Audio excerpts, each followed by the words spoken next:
people in Gaza. Why? What did they do Because to you? people in Gaza need to die. Is that seriously what you think? I am killed 2 people Palestinian. I don't believe you did that. I am in the army in Israel. Are you actually in the army? Yes, I am in the army and boom, 2 people. 2 Palestinians? Yes. And you're happy about it?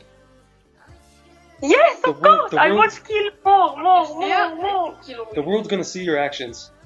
Ok, donc là c'est une vidéo que j'ai vue sur internet, d'une juive, d'une israélienne en l'occurrence, qui dit qu'il faut que les Palestiniens crèvent tous, et qui se vante d'en avoir tué 2. Et déjà le mec il la croit pas trop, mais après il lui dit qu'elle est dans l'armée, parce qu'après ça c'est vrai qu'en Israël, même les femmes, enfin tout le monde fait son service militaire et est potentiellement sujet à être dans l'armée je crois. Théoriquement c'est possible. Après, honnêtement, pour moi, c'est du bullshit complet. Cette meuf là, cette pauvre meuf, ça m'étonnerait, enfin, que je la vois mal être avec un gros fusil en train d'être sur un théâtre d'opération, sur la guerre, en train de buter des gens. Ça m'étonnerait complètement. Mais bon, en tout cas, ce qui c'est une certitude, c'est qu'elle veut voir les Arabes morts. Et donc, elle se ment. Donc, la vidéo, elle est ignoble. Hein, mais en fait, je voulais réagir sur cette vidéo, surtout par rapport aux commentaires. Donc là, j'en ai juste relevé 2. Il y a une personne donc, qui met voilà, des emojis de merde et de pouces en bas avec le drapeau israélien en disant go to hell Israël, donc va en enfer Israël, et pareil un message du bas avec des drapeaux israéliens et go to hell. Et il y en avait plein d'autres comme ça, j'ai vu un peu la liste des commentaires et j'ai vu donc voilà plein de messages comme ça.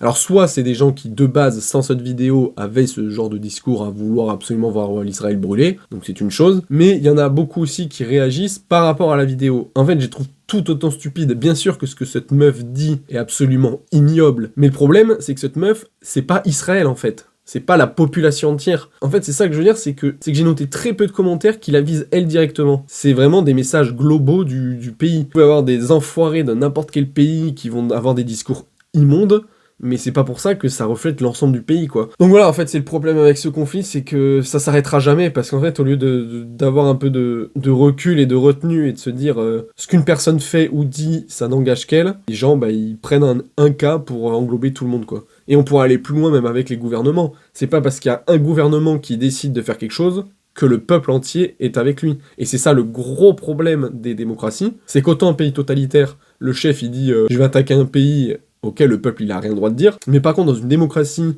où ce qui est officiel c'est de dire oui le président est élu par le peuple, donc ça laisse croire que quand un pays fait une connerie comme les États-Unis qui défoncent tout le Moyen-Orient, l'Asie, etc., t'as l'impression que c'est le peuple entier qui est d'accord. Or pas du tout. Et comme là avec la France, toutes les conneries que la France fait, c'est pas forcément ce que le pays veut. Et pourtant c'est ça qui mène aux amalgames et aux conflits sans fin.